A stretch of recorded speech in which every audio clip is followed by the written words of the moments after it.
Hello students, আমি Nitish sir জ্ঞানজ্যোতি coaching সেন্টারের পক্ষ থেকে তোমাদের প্রত্যেককে জানাই আরো একবার স্বাগত। তো স্টুডেন্টস, আজকে আমি তোমাদের সঙ্গে আলোচনা করব এনইপি 4 ইয়ার আন্ডার গ্র্যাজুয়েট প্রোগ্রামের অধীনস্থ যে সমস্ত ছাত্রছাত্রীরা যারা বাঁকুড়া ইউনিভার্সিটির অধীনস্থ বিভিন্ন কলেজগুলোতে পড়াশোনা করছো তাদের জন্য আজকের যে আমার আলোচনার বিষয় সেটা হচ্ছে তেলেনাপোতা আবিষ্কার গল্পটি তোমাদের যাদের রয়েছে 6 সেমিস্টারে মেজর 15 বাংলার ভীষণ গুরুত্বপূর্ণ আজকের এই ক্লাসটি, কারণ এখান থেকে আমি আজকে আলোচনা করব তোমাদের 10 নম্বরের জন্য যে প্রশ্নগুলো পরীক্ষার সম্ভাবনা রয়েছে তার গুরুত্বপূর্ণ প্রশ্নগুলো। আজকে পার্ট 3 ভিডিওটি চলছে। যারা ফার্স্ট টাইম আমাদের ইউটিউব চ্যানেলে ভিডিওটি দেখছো তারা অবশ্যই চ্যানেলটিকে সাবস্ক্রাইব করে পাশে থাকা বেল আইকন অল প্রেস করে রাখো, যাতে নেক্সট টাইম থেকে কোনো ভিডিও আপলোড করলে তার নোটিফিকেশনটা তুমি সবার আগে পেতে পারো। এছাড়া অনলাইনে যারা ভাবছো আমাদের ক্লাস নেবে, নোটস নেবে, তারা অবশ্যই যোগাযোগ করো আমাদের অফিসিয়াল নাম্বার 7076398606 নাম্বার এবং 6295916282 নাম্বার।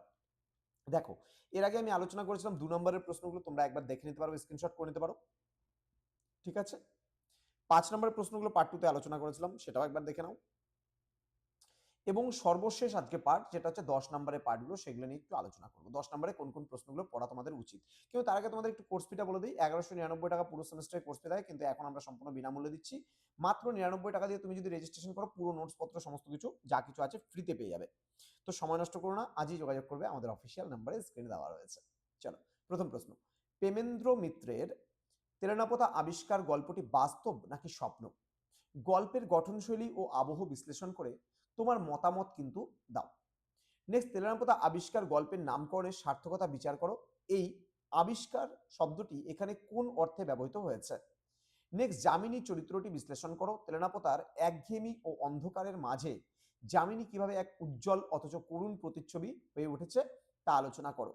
নেক্সট, প্রেমেন্দ্র মিত্রের তেলেনাপোতা আবিষ্কার গল্পের নামকরণের সার্থকতা আলোচনা করো। এই কয়েকটা প্রশ্ন যদি তোমরা পড়ে নাও, একেবারে 100% কমন কিন্তু পাচ্ছই পাচ্ছ।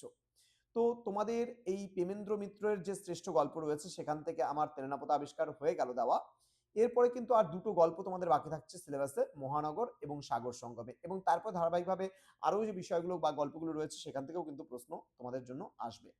তো অবশ্যই আমাদের চ্যানেলটিকে সাবস্ক্রাইব করো, বন্ধুদের সঙ্গে ভিডিওটি শেয়ার করে যেন প্রত্যেকের কাছে আজকের এই ক্লাসটি পৌঁছে যেতে পারে এবং প্রত্যেকে কোনো না কোনোভাবে কিন্তু উপকৃত হতে পারে। দেখা হচ্ছে খুব তাড়াতাড়ি আরো একটা নতুন ক্লাস নিয়ে। তোমরা প্রত্যেকেই ভালো থেকো, সুস্থ থেকো। Thank you so much, thanks for watching after all. Thank you.